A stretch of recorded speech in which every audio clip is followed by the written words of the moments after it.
तो नमस्कार, एक बार फिर से आप लोगों के सामने हाजिर हूं। एक बड़ा दिलचस्प टॉपिक है और आप लोग उस टॉपिक को बड़ा पसंद करते हैं। ऑलराउंडर्स की जब टक्कर होती है तो जाहिर तौर पर बड़ी पसंद आती है आप लोगों को, और पहले भी हम कई बार वीडियो बना चुके हैं जो आप लोगों ने बड़ी पसंद की है।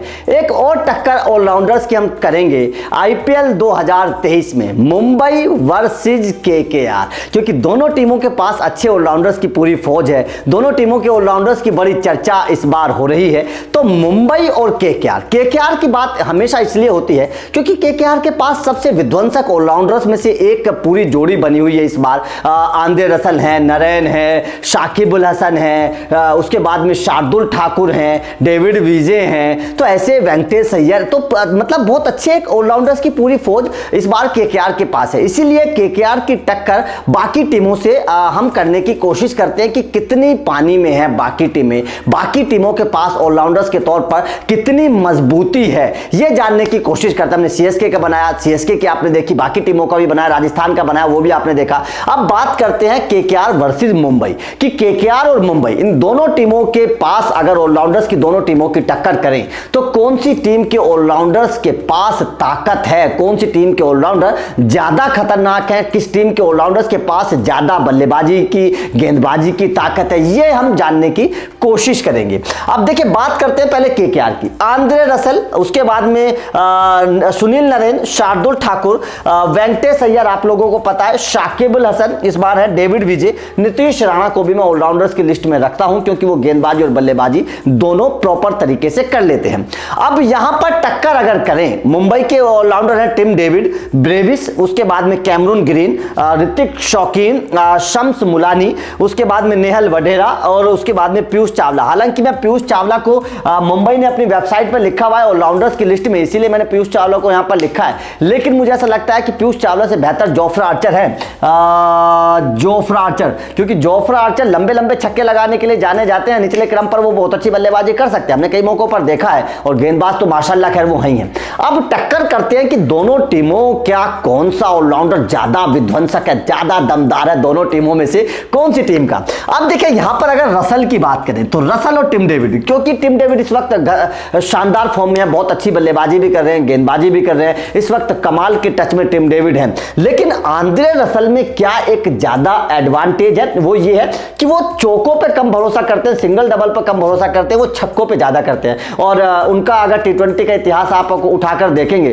तो चौके कम है और छक्के ज्यादा है। दुनिया का एकमात्र इकलौता ऐसा खिलाड़ी रसल है जो चौके कम लगाता है, छक्के ज्यादा लगाता है, इसीलिए खिलाड़ी सबसे ज्यादा विध्वंसक माना जाता है। तो इसीलिए आंद्रे रसल, अगर मैं टिम डेविड और रसल की दोनों की टक्कर करूं तो मुझे आंद्रे रसल थोड़े से ज्यादा नजर आते हैं। टिम डेविड भी हालांकि खतरनाक फॉर्म में है, शानदार फॉर्म में है, और इस बार मुंबई के लिए बहुत अहम होने भी वाले हैं, और कई बहुत पिछले सीजन में तो उन्होंने बहुत अच्छे स्ट्राइक रेट से रन भी बनाए, और अब जो वो टी20 लीग खेल रहे हैं उसमें भी उनका कई बहुत अच्छे परफॉर्मेंस सामने आए हैं, लेकिन रसल थोड़े से ऊपर हैं।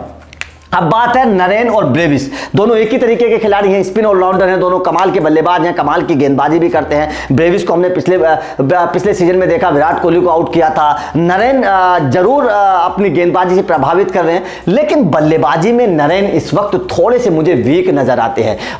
गेंदबाजी में भी वो शार्पनेस नहीं नजर आती, वो जो विकेट टेकिंग वाली जो डिलीवरी थी ना, वो जब से एक्शन बदला है तब से वो गेंद गायब है। जबकि ब्रेविस इस वक्त बल्ले से धमाल मचा रहे हैं, और गेंदबाजी से भी अगर उनको मौका दिया जाएगा तो कमाल करेंगे। तो थोड़ा सा मुझे ब्रेविस हल्का सा, अगर मैं बात को दोनों की तुलना करूं, दोनों को कंपेयर करूं गेंदबाजी और बल्लेबाजी में, तो ब्रेविस थोड़ा सा मुझे, आप लोग भी कमेंट करके मुझे बताते रहिएगा कि आप लोगों की नजर में कौन बेहतर है, क्योंकि जो कंपेयर मैं कर रहा हूं, आप हो सकता है कि मैं गलत हूं, आपकी नजर में क्या बेहतर है ये मुझे कमेंट करके मुझे आप लोग बताते रहिएगा। नरेन और ब्रेविस में कौन बेहतर है और टिम डेविड और रसल में कौन बेहतर है, ये मुझे कमेंट करके आप मुझे बताते रहिएगा। उसके बाद में अब यहां पर चर्चा करते हैं शार्दुल ठाकुर और कैमरून ग्रीन, दोनों एक ही तरीके के हैं, तेज गति के ऑलराउंडर हैं दोनों। दोनों की अगर टक्कर की जाए तो यहां पर मुझे कैमरून ग्रीन बेहतर नजर आते हैं शार्दुल ठाकुर से। शार्दुल ठाकुर, देखिए शार्दुल ठाकुर गेंदबाज हैं, बल्लेबाज नहीं है, बल्लेबाजी वो कर लेते हैं पार्ट टाइम, लेकिन शार्दुल ठाकुर प्रॉपर गेंदबाज है, बल्लेबाजी उनका पेशा नहीं है। बल्लेबाजी तो वो थोड़ा 10-15 गेंदें मिल गई तो 2-4 छक्के लगा दिए, जबकि कैमरून ग्रीन एक प्रॉपर बल्लेबाज और गेंदबाज दोनों है। जिस तरीके से शेन वॉटसन हुआ करते थे ना इनके टीम के, वो गेंदबाजी और बल्लेबाजी दोनों करते थे। उसी तरीके से कैमरून ग्रीन, और अभी हाल ही में टीम इंडिया के खिलाफ शतक भी लगाया है, भूलना मत मेरे भाई, भूलना मत भारत वालों बिल्कुल भी, कैमरून ग्रीन का वो शतक। इसीलिए मैं बता रहा हूं कि भारतीय पिचों पर ये कमाल कर सकता है खिलाड़ी, और मुंबई के लिए ये खिलाड़ी बहुत बड़ा कमाल कर सकता है। इसीलिए मुझे ऐसा लगता है कि कैमरून ग्रीन बहुत इस वक्त इस साल 2023 में मुंबई के लिए सबसे बड़े एक्स फैक्टर वाले खिलाड़ी हो सकते हैं, क्योंकि ये सदकर खेलना भी जानता है, ये आक्रामक खेलना भी जानता है, विकेट गिर जाएंगे तो रोककर खेलना भी जानता है, और गेंदबाजी तो खैर ये माशाल्लाह 135-40 की रफ्तार से गेंदबाजी तो करता ही है। इसीलिए इस बार कैमरून ग्रीन का बहुत अहम रोल होने वाला है। मुंबई में ऊपरी क्रम पर खिलाएंगे रोहित शर्मा, मुझे ऐसा लगता है। और रोहित शर्मा देख रहे होंगे, जब कैमरून ग्रीन शतक लगा रहे थे तब रोहित शर्मा देख रहे होंगे इस खिलाड़ी का खेल कि भाई ये तो मजा आ गया आईपीएल 2023 में। इसीलिए कैमरून ग्रीन मुझे ऊपर नजर आते हैं यहां पर। अब बात करते हैं ऋतिक शौकीन और वेंकटेश अय्यर। देखिए वेंकटेश अय्यर ऑलराउंडर वाला काम, मतलब ऑलराउंडर का नाम है, ऑलराउंडर की लिस्ट में शामिल है, लेकिन 2022 में उस तरीके का वेंकटेश अय्यर ने खेल नहीं दिखाया। बड़ा निराश किया यार वेंकटेश अय्यर ने। मैं वेंकटेश अय्यर से बड़ा निराश हूं। मुझे एक वक्त में लग रहा था ऐसा कि हार्दिक का रिप्लेसमेंट टीम इंडिया को मिल रहा है वेंकटेश अय्यर के रूप में, लेकिन वो काम किया ही नहीं। जबकि ऋतिक शौकीन ने बढ़िया प्रदर्शन किया है। अगर मैं ऋतिक शौकीन की बात करूं 2022 में या फिर उसके बाद में जब वो आए टीम इंडिया तक भी, तो मुझे ऋतिक शौकीन बहुत अच्छे खिलाड़ी लगे यार। मुझे इस खिलाड़ी ने बड़ा प्रभावित किया है। बात गेंद से करिए, बल्ले की करिए, आक्रामक शॉट खेलने की करिए, या फिर मध्यम क्रम में रुककर खेलने की बात करिए, ऋतिक शौकीन ने मुझे प्रभावित किया है। और 2022 में आईपीएल में भी इस खिलाड़ी ने बहुत अच्छी परफॉर्मेंस दी थी। तो ऋतिक शौकीन मुझे थोड़ा सा बेहतर नजर आते हैं। अब बात करते हैं शाकिब उल हसन। देखिए यहां पर टक्कर होती है। केकेआर अगर मजबूती प्रदान केकेआर को मिल रही है, ऑलराउंडर्स में अगर केकेआर को मजबूती मिल रही है, तो उसके पीछे शाकिब उल हसन है। शाकिब उल हसन इस बार केकेआर में है, नो डाउट। शाकिब बहुत बड़े खिलाड़ी हैं। गेंद की बात करिए, बल्ले की बात करिए, कप्तानी की बात करिए, समझ की बात करिए, शाकिब को बहुत उनका कोई सानी नहीं है, बहुत कमाल के खिलाड़ी हैं। तो शाकिब उल हसन के आने के बाद केकेआर का जो ऑलराउंडर वाला जो खेमा है, जो केकेआर का ऑलराउंडर वाला जो कॉलम है, वो कॉलम बहुत मजबूत नजर आने लगता है जब शाकिब उल हसन का नाम उसमें नजर आता है। तो इसीलिए शाकिब उल हसन के आने के बाद केकेआर का जो ऑलराउंडर वाला खेमा है वो बहुत मजबूत है। उसके बाद में डेविड विजय, एक और मेरे भाई अच्छा तेज गति वाला ऑलराउंडर, और ऐसा नहीं है लिया दिया वाला ऑलराउंडर नहीं है मेरे भाई, विकेट चटका रहा है, बल्ले से रन बना रहा है, विपक्षी टीमों को हरा रहा है। ऐसा नहीं है कि छोटा मोटा ऑलराउंडर है, बड़ा ऑलराउंडर है, अच्छा ऑलराउंडर। और केकेआर के लिए इस बार अगर मौका मिला तो ये ऑलराउंडर बहुत बड़ा एक्स फैक्टर साबित हो सकता है। उसके बाद में नीतीश राणा। चर्चा नीतीश राणा की ज्यादा लोग नहीं करते हैं। मुझे समझ में नहीं आता कि नीतीश राणा को क्यों ऑलराउंडर नहीं माना जाता, लेकिन मेरा मानना है कि नीतीश राणा केकेआर के लिए वो काम कर सकते हैं जो काम युवराज सिंह किया करते थे, सुरेश रैना किया करते थे,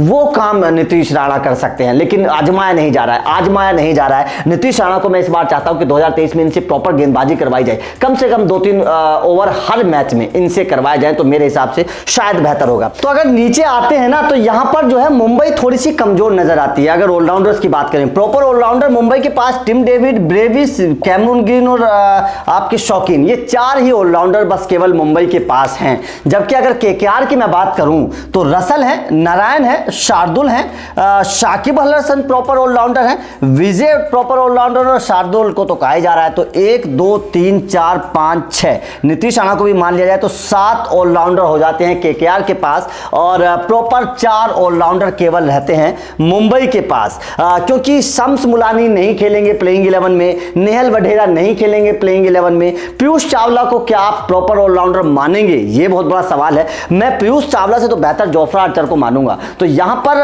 उसी तरीके से आप रख सकते हैं कि 4 ऑलराउंडर केवल मुंबई के पास है। जबकि केकेआर की ताकत क्या है? केकेआर की ताकत यह है कि रसल भी खेलेंगे, नारायण भी खेलेंगे, शार्दुल भी खेलेंगे, वेंकटेश भी खेलेंगे, 4 शाकिब भी खेल सकते हैं, 5 और नीतीश तो खेलेंगे। इन 7 में से 6 ऑलराउंडर प्लेइंग 11 में केकेआर की में खेलेंगे। ये सबसे बड़ी ताकत केकेआर की है कि प्लेइंग 11 में आधी से ज्यादा प्लेइंग 11 तो केकेआर की ऑलराउंडर से भरमार है, भरी पड़ी है। ये केकेआर की ताकत है। तो आपको क्या लगता है कौन सी टीम का ऑलराउंडर आपको मजबूत नजर आता है? और जो टक्कर मैंने बताई, रसल टिम डेविड कौन बेहतर है ये मुझे बताइएगा, नारायण ब्रेविस कौन बेहतर है ये मुझे बताइए। बताइएगा, शार्दुल कैमरून ग्रीन कौन बेहतर है ये मुझे बताइएगा, और वेंकटेश और ऋतिक शौकीन दोनों भारतीय हैं, दोनों नौजवान हैं, दोनों में से कौन बेहतर है ये मुझे बताइएगा। और ऑलराउंडर्स के मामले में आपकी नजर में कौन सी टीम, आईपीएल की 10 टीमों में से कौन सी टीम सबसे बेहतर है ये भी कमेंट करके बताइएगा। वीडियो अच्छी लगी तो लाइक और शेयर जरूर कर दीजिएगा, चैनल को सब्सक्राइब कर लेना क्योंकि इस तरीके की वीडियो आप लोगों को मिलती रहेंगी। Thank you very much.